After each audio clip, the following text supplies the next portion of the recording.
Arab Tov Chabrim, I'm Stephen Benoon. You're watching Israeli News Live. Very serious things happening on the border with Israel in the Golan there. Israeli warplanes have launched missile attacks on Syrian army positions in Quneitra. That's right there on Israel's border. And of course, this is after mortar shells landed inside of Israel because of clashes that are ongoing between the Syrian government and the rebel forces that they're encountering there on their border. According to what the Syrian officials were saying there, they would continue to fight against the terrorists that are there on their borders, even if it is on the border of Israel there. And from what we were able to glean as well from this airstrike there were no immediate deaths reported from the Syrian military. It was mainly structural damage that was done. But nonetheless, as Prime Minister Netanyahu stated, he will always fight back when it comes to anything that falls inside of Israel's territory and holding President Bashar al-Assad accountable for that.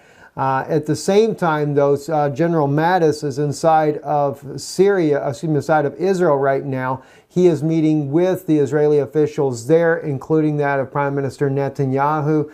And in a report by USA Today, Mattis stated here, Syria retains chemical weapons and has dispersed its warplanes. It is anticipating another strike by U.S. forces. And what's really strange, in my estimation on this may come on the heels of a U.S.-led strike on North Korea. They may end up going after them both simultaneously. We may really see a catalyst of a world war breaking out very rapidly and in the very coming days. I hate to say that, and I hope that that's not going to be the case. I pray that it won't be the case.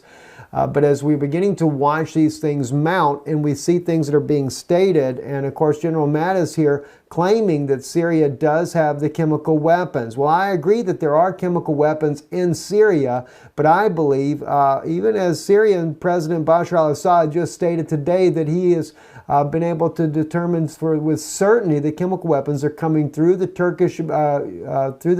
the country of Turkey by President Erdogan and being delivered into the hands of the militants and the different rebel fighting faction forces to use in order to blame on his own country. And that there is enough evidence, more than enough evidence that's been brought out that proves that this is actually the case. And so I hate to see that Israel is actually siding with the United States as false propaganda information on this issue here when the evidence has been overwhelming. And we're talking about evidence, especially with Aaron Erdem, who was a Kurdish parliament member inside the parliament within Turkey there. And the Kurds have always been a long, close ally of the Israeli people. And when Aaron Erdem is disclosing the information that Turkey is working with other partners inside of NATO to smuggle sarin gas into the country, then the Israeli government should have also taken this into account, that this had nothing to do with Bashar al-Assad, the president of Syria.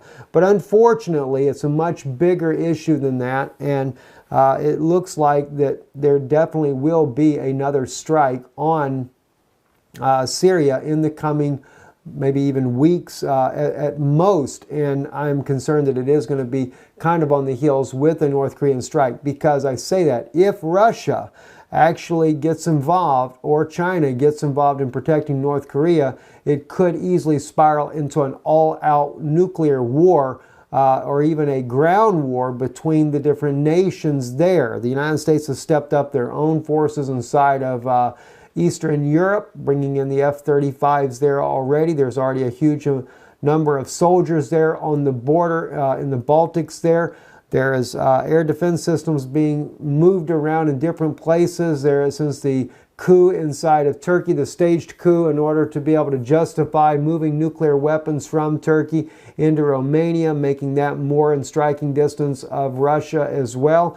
No doubt they have utilized some of the strategic positioning of Ukraine, maybe even to move more military hardware inside of Ukraine as well. So I'm watching these different things build up, watching the scenarios of what's happening, and you just cannot help but wonder what's going to be the next move, what's going to be the very spark that ignites this entire World War scenario.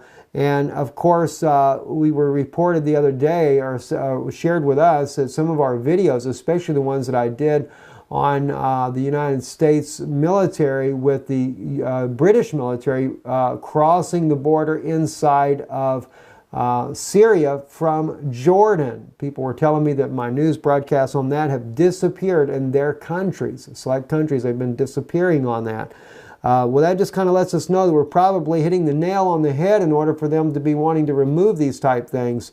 And of course, it also reminds me too that and more than ever, we do need your help in keeping these type broadcasts going. So if you'd like to be a part of it, please definitely subscribe to this channel. Also, above the subscribe button, we have a place there where you can donate as well. Please donate and help us to keep these messages on air. I'm not finished with the news either, by the way. Just want to make that point there.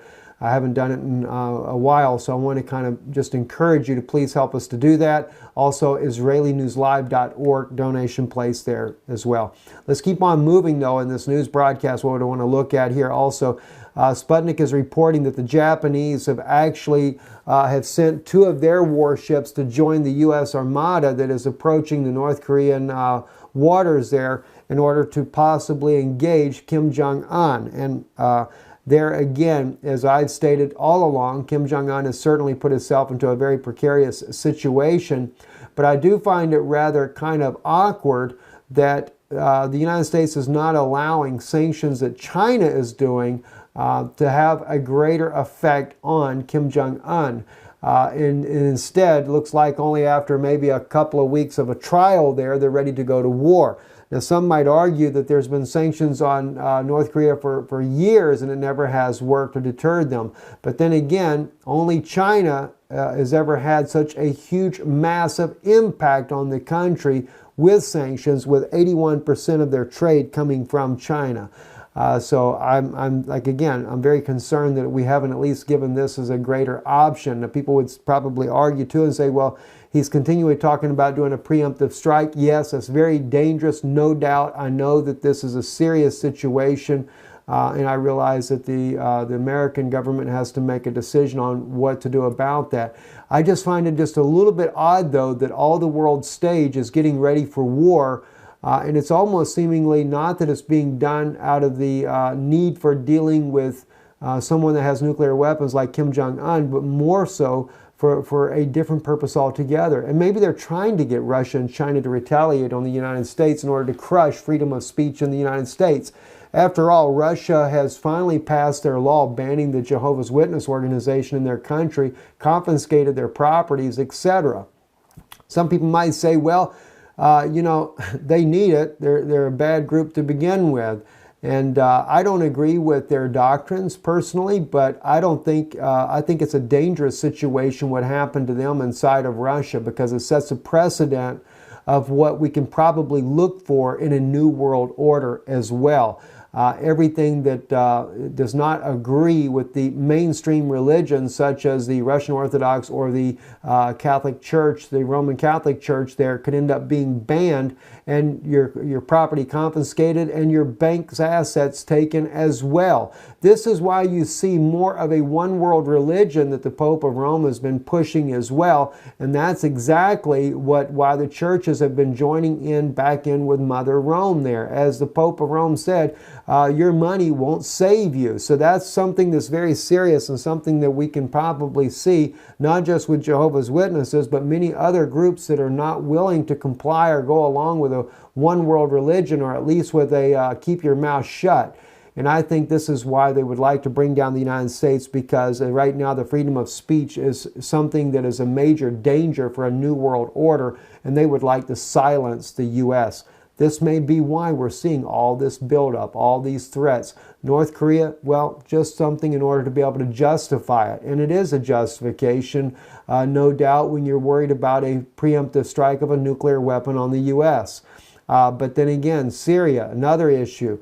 Why has the United States spent so much time involved in toppling all the Middle Eastern countries, all the Arabic nations in the Middle East practically? Iraq, Syria, Iran's on their hit list as well. Libya, Egypt, Yemen, And what's so funny is the first wars were justified because of 9/11, the Twin Towers coming down, and 2,000 Americans being murdered. And yet Saudi Arabia, one of the main co-conspirators, at least the people that they claim was behind it, was the Saudis. And what's even more funny is that the Saudis were never targeted, only funded with more military equipment to help fight all the other Arabic nations. Just seems a little bit strange, doesn't it?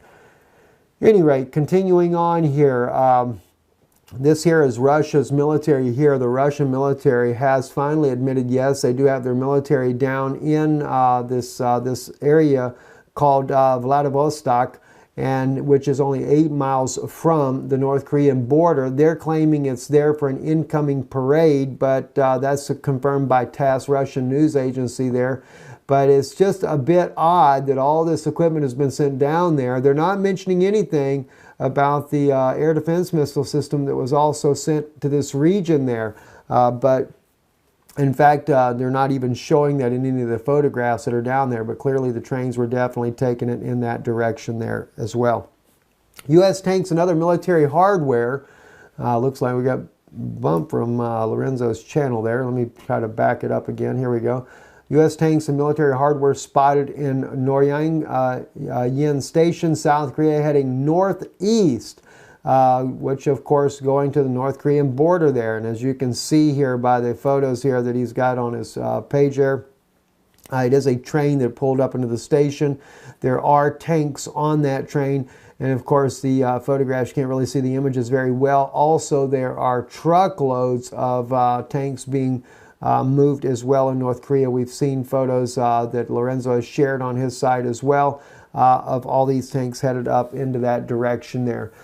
Clearly, we are getting in a very, very serious situation globally, not just with North Korea, but globally. There is a threat of world war everywhere, and even in South America, Venezuela, the destabilizations there, the destabilizations inside of Western Europe with the refugee crisis and the continuing shootings and murders and rapes and all these type things here. Why have they suddenly decided to bring to this world, to this condition, is beyond me. Anyway, I'm Stephen Benoon. You're watching Israeli News Live. Again, check us out, israelinewslive.org. Check out our website there if you'd like to contribute to help support the work we do here. We do appreciate your continued support.